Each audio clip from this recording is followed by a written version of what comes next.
Hi, I'm Vanessa Gracia Cruz, and today we're taking a tour of my For Such a Time as This planner and how it can help keep you on track to accomplish your goals. When you open up your planner, the first thing you'll see is your name page and then a little note from me. And finally, you'll come to the first and one of the most important pages of this planner, which is your purpose page. On this page, you'll put the purpose for your year and what you most set out to do. There are 3 simple questions. What's your motivation? What inspires me? And what is my purpose this year?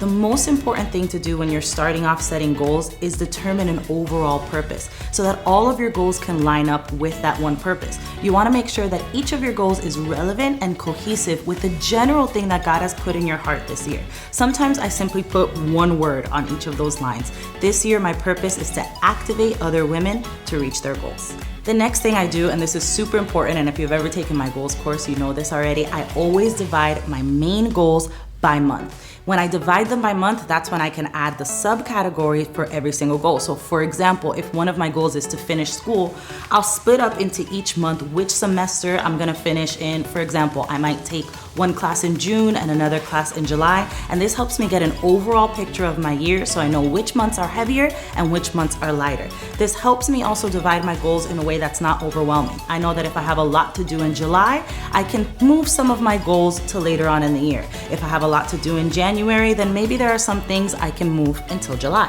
The monthly dashboard allows you to break down your month by goal, by area. So for example, you'll have this page in every single one of your months in the For Such a Time as This planner. And I also want to add that I divide my planner into 3-month sections. It's easiest to see your year when you're planning only 90 days in advance. So if you order one of these planners, you'll notice that not all of the pages fit in this one leather planner. I usually do it 3 months at a time. And you'll have one of these for each one of your months. You don't use this once for the year, you use this once for each one of your months. And at the top, you're gonna put the area.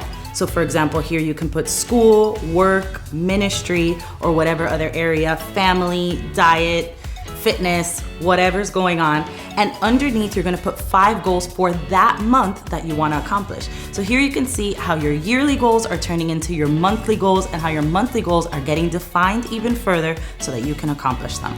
Your monthly goals will also turn into your weekly goals. So next we have your weekly pages. After you've split up all your goals, remember you've taken your yearly goals, you've split them up into months, then within the month you've split them up into subcategories and sub goals, which if you ever take my goals course, which I totally recommend, heracademy.teachable.com, I can teach you how to do this even further and even with more detail, but very quickly just running through the use of the planner. When you get to your weekly pages, it's gonna look like this. And this is my favorite part of my planner because this is something that I've never seen anywhere else. I designed this page so that I can get more done within a week than I used to get done with my regular planners that I used to buy at Target or Walmart or anywhere else. But not everyone knows how to use it, so I'm gonna show you how to use it. What I do at the top is I list each of my goals by area. Where do I get these areas from? I've already written them down when I did my monthly dashboard. So you remember when we were doing the monthly dashboard, we divided our goals by school, ministry, work, family. That's what you're gonna put at the top of each of these columns. And this is a weekly page. So under each one, you're gonna put your weekly goals that are gonna lead you up to your monthly goals. So let's go over it. An example would be if this year, my main goal is to finish school, my monthly goal for the month of January, let's say, would be to finish my first 4 weeks of classes. Underneath that monthly goal in my subcategories, I'll have all the assignments that are due for the month. And under my weekly school tab, I'll have the assignments that I'm gonna work on that week. Once I've broken up the assignment by week, then I assign it a day. I first break down the goal, then I assign it a date, which is an important step that not everybody does. A lot of people just immediately begin to put things on their daily pages and they don't get a good sense of whether or not their day is full or not. And that's why we have some days where we're doing a lot and some days where we're not doing anything at all. Some days where we're burning out and other days where we have no direction. So in order to avoid that, I break down what needs to get done at the top, and in the middle section, I assign it a day. So let's say this week's assignment is to write an essay on Father's Day. Yesterday was Father's Day. So what you can do is you'll write here, essay on Father's Day, and you might break it up into days. This is something I do a lot also. I have to be finished with pages 1 and 2 by Monday, but I don't have to finish pages 3 and 4 until Friday. I'll break that up by day and I'll have right here on Monday, finish pages 1 and 2, and on Friday, my goal will be finished pages 3 and 4.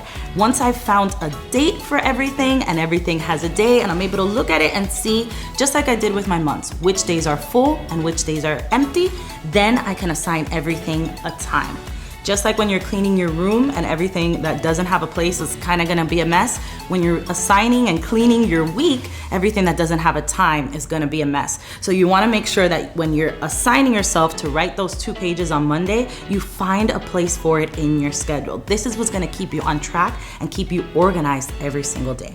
Even though I like the other weekly planning pages the most, I know that a lot of people are really used to the regular weekly way of planning. So this is something I included this year in this version of the planner, which is a regular weekly planning page where you can break down. I still recommend using this page as far as creating your goals and finding a space and time for everything. But if this is easier for you to look at, this is a classic weekly planning page where you can put times and appointments on the left and tasks and things to do on the right.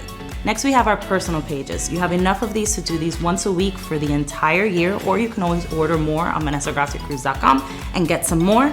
But here you have space to put thoughts, your Bible verse, your prayer for the week or what you're gonna be meditating on for the week, and what you're thankful for. On the next page, you have your home life or chore pages. This is where I put, for example, when I'm gonna clean the fridge or clean my stove or whatever home thing I'm gonna be doing, I make sure that I write them down here, and you also have a place where you can plan your meals for your family. Last but not least, at the end of every month, you have a spending page. It's a place where you can put the date, what you're spending on, and the total so you can keep on track in your finances.